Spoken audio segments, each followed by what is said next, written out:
Hello and welcome to S4E online classes.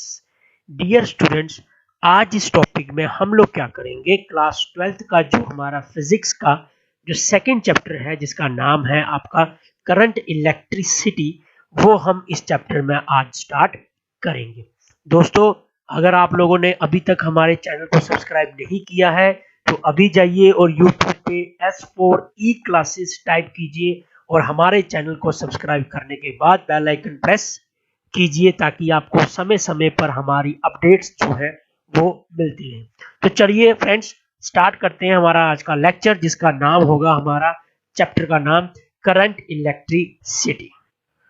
तो बात करते हैं चैप्टर की इंट्रोडक्शन के बारे में। आप सबको पता है पिछले चैप्टर में हम लोगों ने क्या डिस्कस किया था, हमने चार्जेस की प्रॉपर्टीज पढ़ी थी। कब? जब वो रेस्ट पर होते थे, क्योंकि the branch which deal with the study of charges at rest उसे लोग कहते हैं इलेक्ट्रोस्टैटिक। बट रियलिटी में अगर आप देखो तो चार्जेस जो होते हैं वो कभी भी मतलब रेस्ट में बड़ी कम रहते हैं। अगर आप किसी मटेरियल की केस में बात करो तो वो कॉन्टिन्यूसली जो है वो उसके अंदर मूव कर रहे होते हैं। अगर मूव कर रहे होते हैं यानी वो मोशन में होते हैं। सबसे बेस्ट एग्जांपल आप ले लो कॉपर वायर की। जो कॉपर वायर के अंदर जो इलेक्ट्रॉन्स होते हैं वो कभी भी रेस्ट पर नहीं होते, यानी वो कॉन्टिन्यूसली जो है वो घूमते रहते हैं इधर उधर। तो उस मोशन को लोग कहते हैं रैंडम मोशन। ठीक है। कंडक्टर के केस ले लो, सिंपल एक कंडक्टर में जो है वो आपका चार्जेस जो है वो आगे पीछे चलते रहते हैं।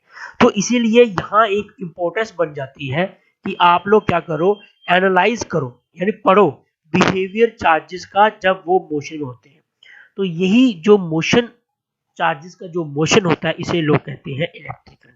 यानी जब आपका चार्ज रेस्ट से चलकर मोशन में आ जाए तो वो बना लेता है आपके पास क्या, इलेक्ट्रिक करंट।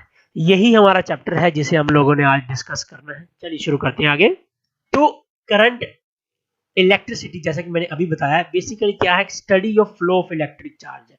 तो करंट इलेक्ट्रिसिटी की डेफिनेशन क्या हुई, the study of flow of electric charges are known as current electricity.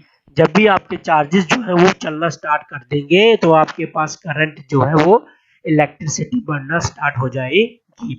Basically जो इसका इन्वेंशन जो है वो जाती है अलेक्जेंड्रो वोल्टा को। ठीक है। जिसने क्या किया था, हमारे पास इलेक्ट्रिक बैटरी का डिस्कवर किया था और इसी बंदे ने जो है वो सबसे पहले steady flow of electric current के बारे में हमें बताया था। तो इसी के नाम से जो है वो स्टार्टअप किया जाता है। और आपको पता है मॉडर्न वर्ल्ड आज के जमाने में इलेक्ट्रिसिटी की कितनी इंपॉर्टेंस है। आपको पता है इंपॉर्टेंस इसलिए क्योंकि उसका यूज जो है वो सबसे ज्यादा है। तो यूज सबसे ज्यादा है तो सबसे इंपॉर्टेंट बात इलेक्ट्रिसिटी या उसकी हमें एडवांटेजेस है। हम इससे अपनी काफी सारी मशीनें जो है वो चलाते हैं। हमारा कम्युनिकेशन सिस्टम जो है इलेक्ट्रिसिटी पर डिपेंड है। घर के डिवाइसेस हमारे डिपेंड है हमारे उसके ऊपर, और अदर इलेक्ट्रॉनिक गैजेट जैसे TV, fridge, cooler, washing machine और भी आपके जो इलेक्ट्रिक गैजेट्स हैं जिन जो लाइट के बिना जो है वो नहीं चल सकते। ठीक है कि नहीं। तो इस चैप्टर में हम लोग बेसिकली इलेक्ट्रिक करंट के बारे में पढ़ेंगे, रेजिस्टेंस के बारे में पढ़ेंगे, ड्रिफ्ट वेलोसिटी के बारे में हम लोग पढ़ेंगे, थोड़ा resistance in series parallel discuss करेंगे, ओम्स लॉ थोड़ा सा हमने पढ़ा हुआ है उसी को हम लोग थोड़ा और करेंगे। हम रेजिस्टेंस, इंटरनल रेजिस्टेंस सेल के बारे में पढ़ेंगे, किरचॉफ्स लॉ वगैरह पढ़ेंगे, बीटस्टोन ब्रिज रहेगा इसके अंदर, पोटेंशियोमीटर की प्रिंसिपल वर्किंग रहेगी, काफी सारा टॉपिक इसके अंदर रहेंगे। बहुत ही इंटरेस्टिंग चैप्टर ये है। चलिए स्टार्ट करते हैं। तो इलेक्ट्रिक करंट, तो हमें इतना पता है द मैटर जो है वो एटम्स का बना होता है। अब एटम्स के अंदर क्या क्या रहता है भाई, एक पॉजिटिवली चार्ज रहती है हमारा न्यूक्लियस जिसे कहते हैं, और उसके अराउंड जो होते हैं वो नेगेटिवली चार्ज इलेक्ट्रॉन्स होते हैं।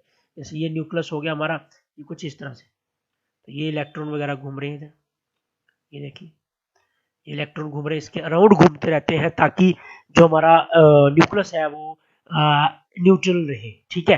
तो एटम्स जो मेटल के अंदर होते हैं उसके अंदर एक से ज्यादा इलेक्ट्रॉन्स होते हैं जो कि लूजली बाउंड होते हैं। लूजली बाउंड कहने का मतलब ये हुआ, हम लोग ये डिस्कस कर रहे हैं कि आखिर इलेक्ट्रॉन फ्लो कैसे करते हैं। तो एटम के अंदर एक से ज्यादा इलेक्ट्रॉन्स वो है रहते हैं और ये न्यूक्लियस को लूजली बाउंड होते हैं। अगर लूजली बाउंड है तो इन्हीं इलेक्ट्रॉन्स को आप डिटैच कर सकते हो बड़ी ही इजी तरीके से। तो इन जो चार्जेस या इलेक्ट्रॉन्स को हम फ्री इलेक्ट्रॉन्स बोलते हैं और इसे हम मेटल से जल्दी निकाल सकते हैं। तो जो सबस्टांसेस जिसके अंदर आपका ये फ्री इलेक्ट्रॉन ज्यादा रहते हैं उन्हें लोग कहते हैं कंडक्टर्स। यानी कंडक्टर्स वो वाले सबस्टेंसेस जो अलो करते हैं करंट को अपने थ्रू पास होने के लिए, या वो चार्ज को अलो करते हैं ताकि वो हमारे अंदर से क्या हो जाए, पास हो जाए। फॉर एग्जांपल हमारी body it is a conductor, ठीक है। और जो ये फ्री इलेक्ट्रॉन्स होते हैं ये रैंडमली मोशन में इधर उधर हमारे कंडक्टर के अंदर घूमते रहते हैं एट ए गिवन टेम्परेचर पर, ठीक है कि नहीं। तो जर्नल बारे में अगर हम बात करें नॉर्मल तरीके से, तो इस रैंडम मोशन की वजह से कोई भी net transfer of charge from one and से दूसरे एंड में नहीं होता। देखिए अगर ये कंडक्टर है, देखिए आपके सामने, ये मान लो कि ये कंडक्टर है हमारे पास, इसके अंदर इलेक्ट्रॉन है, ये रहे इलेक्ट्रॉन, ये रहे ये रहे ये रहे ये। अभी ये इधर उधर घूम रहे हैं, इधर उधर घूम रहे हैं, तो ये नहीं, हम ऐसा नहीं कहेंगे कि यहां से उठ के यहां चला गया ना, this is not possible. No net transfer, इसीलिए मैंने आपको बार बार बता रहा हूँ कि एक एंड से दूसरे एंड नहीं जाते। हाँ ये है कॉन्टिन्यूसली जिग जैग मोशन में बेशक होते हैं, बट ये इधर उधर एक एंड से दूसरे एंड में नहीं जाते। क्यों? क्योंकि जब तक आप बाहर से कोई एक्सटर्नल प्रेशर या सॉरी पोटेंशियल ना प्रोवाइड करो, तब तक ये जो करंट या फ्री इलेक्ट्रॉन्स होते हैं ये ड्रिफ्ट नहीं करते दूसरी साइड को। क्योंकि हमारा जो अगला मेन टॉपिक या फर्स्ट टॉपिक जो चैप्टर का है वो यही है, ड्रिफ्ट वेलोसिटी। तो उसको पढ़वाने के लिए आपको ये थोड़ा सा समझाना पड़ेगा। तो जब तक आप यहाँ से पोटेंशियल ना दो बैटरी लगा के ये इस तरह से, तो ये कुछ पोटेंशियल ना दो, तो ये इलेक्ट्रॉन इधर को नहीं जाएंगे, कभी भी नहीं जाएंगे। यानी आपको बाहर से प्रेशर लगाना ही पड़ेगा, otherwise they will no go from one side to another side, ठीक है। तो ये आपने समझना है और यही हमारा अगला क्वेश्चन रहेगा, ठीक है। जब भी ये फ्री इलेक्ट्रॉन मूव करेंगे तो हमें पोटेंशियल डिफरेंस प्रोवाइड करना ही पड़ेगा। उम्मीद है आप लोगों को समझ लग रही होगी। चलिए आज बिल्कुल इंट्रोडक्शन ही है चैप्टर की। तो पॉजिटिव चार्ज जो होता है वो फ्लो करता है हाई इलेक्ट्रिक पोटेंशियल से लो इलेक्ट्रिक पोटेंशियल में, एंड जो नेगेटिव चार्ज होता है वो लोअर से हमारा हाई पोटेंशियल में जाता है। हम लोग कहते हैं ना कि जो इलेक्ट्रिक करंट की जो डायरेक्शन होती है it points towards a positive end from positive end to negative end, यानी कि फ्लो ऑफ इलेक्ट्रिक करंट जो होता है वो पॉजिटिव से नेगेटिव होता है, बट जो आपका चार्ज या फिर जिसे इलेक्ट्रॉन कहते हैं वो उसका अपोजिट फ्लो करता है। सो अगर हम बैटरी या सिंपली एक इलेक्ट्रिक सेल की बात करें तो उसके अंदर पोटेंशियल डिफरेंस क्रिएट किया गया होता है, तभी तो पॉजिटिव और नेगेटिव एंड बनाए गए होते हैं, ठीक है। पॉजिटिव यानी हाई पोटेंशियल, नेगेटिव यानी लो पोटेंशियल, ठीक है। तो इलेक्ट्रिक करंट किसी कंडक्टर में अगर आपको डिफाइन करना हो तो आप ऐसा बोल सकते हो, it defined as the rate of flow of charge through a given cross sectional area A. तो इलेक्ट्रिक करंट की कंडक्टर के में डिफाइन कैसे होगी कि कितना आपका चार्ज जो है वो फ्लो करता है in a given cross sectional area, ठीक है। देखिए मैंने एक समझाने के लिए आपको पोटेंशियल डिफरेंस आपको समझाने के लिए मैंने क्या किया है, दो इंसान लिए हैं, आपके सामने दिखाई दे रहे होंगे आप लोग। तो एक ये है ए पर्सन और ये है हमारे पास बी पर्सन, ठीक है। दोनों इक्वल एक जैसे बिल्कुल खड़े हैं ग्राउंड पे, इक्वल ग्रेविटेशन पोटेंशियल लग रहा है, इक्वल ग्रेविटेशन लग रहा है। और आप देखिए इसके हाथ में एक पाइप है, ये रही पाइप, ठीक है।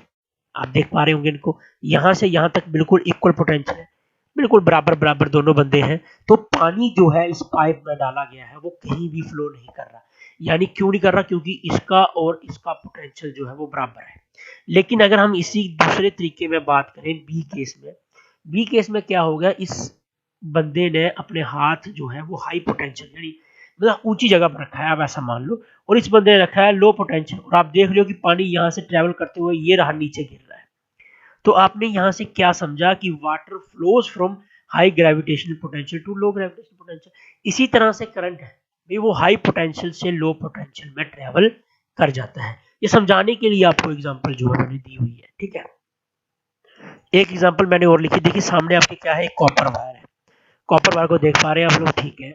इसके दोनों एंड मैंने कहीं नहीं लगाया, सिंपल वायर एक कटी हुई है। तो एक टाइम पे ये न्यूट्रल वायर है, जो पोटेंशियल आपका ए पे होगा वही पोटेंशियल आपका बी पे होगा, ठीक है। And A and B are at same potential, तो हेंस नो करंट, इसके अंदर कोई करंट नहीं है।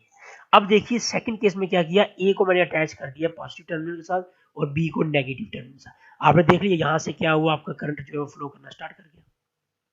हालांकि इलेक्ट्रॉन इधर जा रहे हैं लेकिन करंट इधर को जा रहा है। तो क्या हो रहा है, ए जो है वो हायर पोटेंशियल पे आ गया और बी कहां पे चला गया भाई, लो पोटेंशियल पे। तो करंट ए से लेके बी जो पोटेंशियल में ट्रेवल कर रहा है। हाँ जी, बिल्कुल सही। तो यहाँ से हमारे पास डेफिनेशन आ गई। अगर नेट चार्ज Q जो है वो पास करता है किसी cross sectional of a conductor से टाइम t में, तो करंट की डेफिनेशन ये बन जाएगी I equals to Q by T. I यानी current equals to charge upon time, यानी कितना चार्ज कितने टाइम में पास करता है, it will constitute your current. लेकिन जो चार्ज फ्लो करता है वो ऑलवेज कांस्टेंट नहीं होता, तो करंट को हम डेफिनेशन देते हैं एवरेज में। तो आई एवरेज जो है वो किसके बराबर होगी, instantaneous charge upon instantaneous time. ठीक है, डी क्यू जो है वो अमाउंट ऑफ चार्ज पास करेगा कंडक्टर पे in at any cross section during the time interval D T, यानी डेल्टा टी में। ठीक है, ये आपकी इसकी डेफिनेशन होगी करंट की। एक और अगर आपका जो rate at which charge flow changes हो जाता है इन टाइम, द करंट जो है उसकी वजह से वो भी चेंज कर जाएगा, तो हम लोग वहां पर देते हैं इंस्टेंटेनियस करंट आई। ठीक है, is defined as the limit of average current. आपने एवरेज करंट को लिमिट कर देनी है और टाइम अप्रोचेस टू जीरो कर देंगे, तो आई की वैल्यू कुछ इस तरह से आ जाएगी, यानी डिफरेंशियल पार्ट में। ठीक है, तो ऐसा यूनिट अगर आप बात करें करंट की तो वो एम्पियर होती है, A M P E R, ampere capital में ए। 1 एम्पियर अगर आपको डेफिनेशन निकालनी होगी तो 1 कूलम पर सेकंड में वो निकलेगी। तो 1 एम्पियर करंट जो है वो किसके बराबर होगा, 1 कूलम ऑफ चार्ज जब वो पास करेगा किसी through a perpendicular cross section in 1 second में। वही मैंने जैसे बताया 1 एम्पियर जो है वो कब होगा, जब 1 कूलम चार्ज आपका 1 सेकंड में पास करेगा। ठीक है, ये आपने समझ लेना, ये इसकी डेफिनेशन होगी।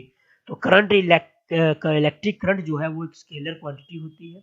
हम इसमें एरो बेशक लगाते हैं, लेकिन एरो जो है वो हमें फ्लो ऑफ चार्ज के बारे में बताता है ओनली। सो करंट जो है वो एक क्या है, एक स्केलर क्वांटिटी है। बिल्कुल सही। अगर आप सामने देख पा रहे हो तो मैंने एक एग्जांपल ली है। एग्जांपल ये है कि आपको करंट निकालना है किसी वायर में जिसका चार्ज है 120 कूलम और जो फ्लो कर रहा है कॉपर वायर से 1 मिनट में। देखिए ध्यान समझना, 1 मिनट है तो सबसे पहले आपने 1 मिनट को सेकंड में कन्वर्ट कर लेना है। 1 minute is equal to 60 second. पहले तो ये काम खत्म कर लिया हमने। तो करंट की definition I equals to Q by T. Q हमारा ऑलरेडी कूलम है, 120 कूलम डिवाइडेड बाय 60 सेकंड्स, तो करंट हमका बन गया 2 एम्पियर करंट। बिल्कुल इजी, जस्ट आपको समझाने के लिए जो है ये चीज मैंने बनाई है। और एक ये सामने आपके कन्वेंशनल करंट का थोड़ा समझाया गया है। हमने छोटी सी एक बैटरी लगाई है जिसमें वोल्टेज यहाँ निकल रही है और कन्वेंशन के हिसाब से पॉजिटिव चार्ज जो करंट आपका इस तरह से फ्लो कर रहा है। ये देखो यहाँ पर दिया हुआ डायरेक्शन ऑफ करंट। अगर डायरेक्शन ऑफ करंट इस तरह से है तो जो फ्लो ऑफ इलेक्ट्रॉन होगा वो कुछ इस तरह से होगा। ठीक है, तो ये कन्वेंशनल करंट होता है। और किसी भी इलेक्ट्रिक सर्किट में जो आपका एरो होता है, अगर हेड्स उसके जो है वो इंडिकेट करते हैं आपको कि किस साइड को जो है वो करंट आपका जो है वो फ्लो कर रहा है। ठीक है, कन्वेंशन के हिसाब से the flow of in the circuit जो है वो पॉजिटिव टर्मिनल से नेगेटिव टर्मिनल वाली साइड होना चाहिए किसी भी बैटरी में। इस करंट को लोग क्या कहते हैं, कन्वेंशनल करंट और सिंपली करंट कहते हैं। और एंड जो इसकी डायरेक्शन जो होती है इन विच ए पॉजिटिव टेस्ट वुड मूव। ठीक है, वही जो होगी आपकी डायरेक्शन, जिस साइड को आपका पॉजिटिव चार्ज जो है वो ट्रेवल करेगा वही इसकी डायरेक्शन होगी। और जैसा कि मैंने आपको बताया कि टिपिकल सर्किट में बेशक पॉजिटिव से नेगेटिव की डायरेक्शन होती है करंट की, लेकिन जो चार्ज यानी कि इलेक्ट्रॉन फ्लो करता है वो हमेशा नेगेटिव टर्मिनल ऑफ बैटरी से to the positive terminal flow करता है। तो इसका रिजल्ट क्या होता है, जब flow of electrons and the direction of conventional current points in opposite direction. समझ गए आप लोग कि जो इलेक्ट्रॉन का फ्लो होता है और आपकी कन्वेंशनल करंट का फ्लो होता है, दोनों की डायरेक्शन एकदम उल्टी होती है। तो मैथमेटिकली जब आप एक चार्ज पॉजिटिव चार्ज जो है वो ट्रांसफर करते हो तो वो सेम होता है as that of negative charge in the opposite direction. ठीक है, ये आपने ध्यान से समझना है, यानी जितना इधर से उतना इधर से बराबर बराबर जो है चार्ज फ्लो करता है। नेक्स्ट वी हैव छोटा सा टॉपिक है, लाइटनिंग जो है उससे भी आपका करंट प्रोड्यूस होता है। आपने आसमान में देखी होगी बिजली कड़कती है, तो बिजली कड़कती है, this is also an example of generation of electric currents. ठीक है कि नहीं, कैसे वो मैं आपको बताता हूँ, देखिए सुनिए ध्यान से। जरूरी नहीं है कि हर बार आपका इलेक्ट्रिक करंट जो है वो सिर्फ बैटरी से ही निकले। नेचर में लाइटनिंग जो है उससे आपका इनॉर्मस इलेक्ट्रिक करंट निकलता है, शॉर्ट टाइम के लिए निकलता है लेकिन इलेक्ट्रिक करंट निकलता है। देखो जब लाइटनिंग होती है तो बड़ा ज्यादा हाई पोटेंशियल डिफरेंस जो है वो क्लाउड्स और ग्राउंड के बीच में निकल जाता है। तो क्लाउड्स जो है वो हाई पोटेंशियल में चले जाते हैं और ग्राउंड आपका लो पोटेंशियल में, इसीलिए वो बिजली जो है ऊपर से कड़कते हुए नीचे को आती है, बिकॉज नीचे क्या रहता है हमारे पास, लो पोटेंशियल रहता है। सो डियर फ्रेंड्स, आज वाले लेक्चर में हम इतना ही रखेंगे। उम्मीद है आप लोगों को जो basic concepts of electric current है वो समझ लग गए होंगे। कल हम इसका स्टार्ट करेंगे पहला टॉपिक जिसका नाम है हमारे पास डायरेक्ट वेलोसिटी। तो thanks for watching your video, please do subscribe our channel S4E classes. Also join us on Instagram and Telegram group. Thanks for watching.